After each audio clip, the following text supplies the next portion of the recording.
everybody. Alex Newman here. We're at the Moment of Truth Summit, Mike Lindell's operation, and a lot of what's happening here is election fraud related, but I want to reintroduce you to Lynz Piper-Loomis. We actually interviewed her in McAllen, Texas. She was running for Congress in South Carolina at the time. Lynz, you have a new book coming out, and it sounded absolutely fascinating. Tell us about it. Yeah, absolutely. So my book is called I'm Silent No More, and it takes the readers through my story of dying in a car accident with my mom, and God gave me a choice to come back and my encounter with him.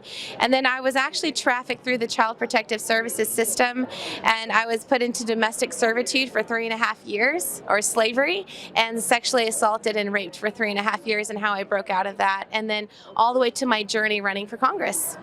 So CPS did this, you're saying. How did that happen? Who was involved? Walk us through that. I didn't understand at the time. So we know that trafficking is the exchange of something or someone for profit.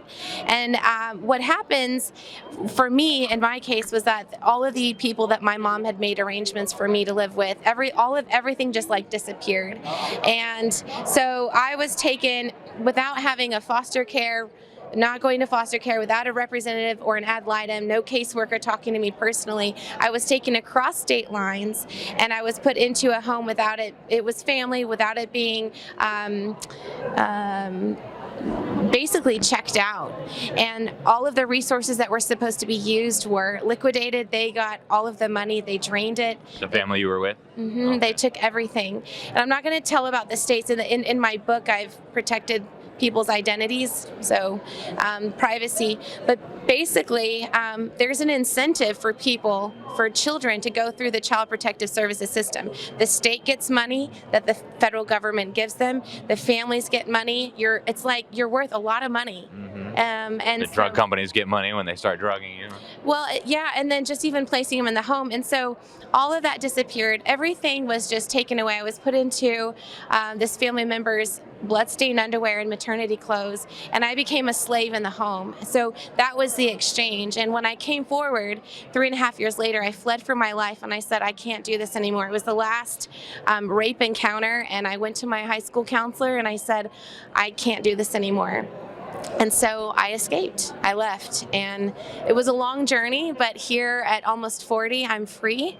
God has made me completely free, of course, on the cross, but I'm an overcomer. And so the story talks about the steps that God used for me to overcome and how other people can overcome through all tragedy and trauma. So it wasn't like the movie Taken, but it's a very common thing. CPS is, they're doing this at the border through Catholic Charities, Methodist Charities. We talked about this before. Yeah. They are trafficking kids through the foster care system. I got a call a couple weeks ago about a child that is in foster care that is from another nation, Hispanic nation, 13 years of age, was raped at the border by the cartel, and has a 6 to 8 month old little child. Oh, goodness. And they're trying to put this child into another foster care, and we're paying for this. So, we really need to crack down. So my goal in launching another project to end trafficking is going to be to really end it. I can't talk too much about that, but anyway, that's kind of the story. Yeah, I first came across this years ago. Senator Nancy Schaefer of Georgia was blowing the whistle about exactly what you talked about, the systematic taking of children and then trafficking them into homes where they were being sexually abused and pimping them out. Is this a systemic problem, or was your case kind of unique? Do you know anything about that? It is a systemic problem. I actually know very well that area that you're talking about. I won't explain why, but it's interesting how much money is poured into each child. We have, if you look at the numbers, it's staggering. I don't have the stats with me right now, but millions of children disappear in the foster care system, and their bodies are never recovered. We have children whose bodies are being used for organ harvesting. They pump their bodies full, or they plug their bodies up with drugs until the body starts to decay, and then you find them floating in the Rio Grande. You've got children who are tattooed, marked, branded for what type of trafficking they're going to be sold to. And this isn't just Hispanic children. This is children from overseas, different nations. But one of the most common things that we don't even think about is the Afghan refugees that came over. Yeah. My state in South Carolina, as much as I am thankful for a Republican governor, he allowed Afghan refugees into our state, much like Nikki Haley. But some of those men have child brides. They consummated the marriages before they came over here. Those children were sold into slavery, and our nation just lets it happen. That is despicable. It's criminal. And so this whole thing is massive. It's one of the most, if not the most, profitable criminal enterprise in addition to drug trafficking that we have today. So what do we do about it? It seems so huge. It's so in the shadows. A lot of people, you tell them about this, they say that can't possibly be happening, but it is happening. I know as well that it's happening. What do we do about it? Well, education and awareness at the local level. You put pressure on them. I sat across from a federal judge. He got up and walked away from me. So he knows what's going on, right? His girlfriend, an attorney, she said, oh, that's not happening. I showed her my footage from the border of the rape trees.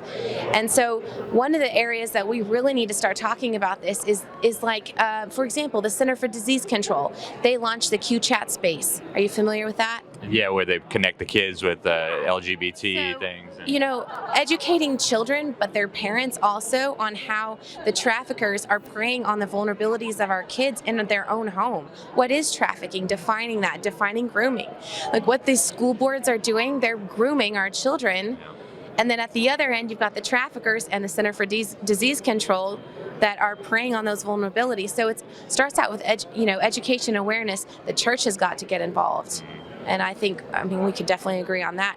So it's going to be a lot of education and awareness, and then bringing people together to work against this, which I'll have more information on that at a later date. But wonderful. We'll have to keep in touch. And how can people get the book? So you'll be able to go to Amazon momentarily. It's called I'm Silent No More, or you can go to my website, www.lynzpiperloomis.com. Okay, very good. We'll put that up on the screen. Lynz, thank you so much for being with us. Thank you for sharing your story. Yeah, thank you. God bless. God bless you too.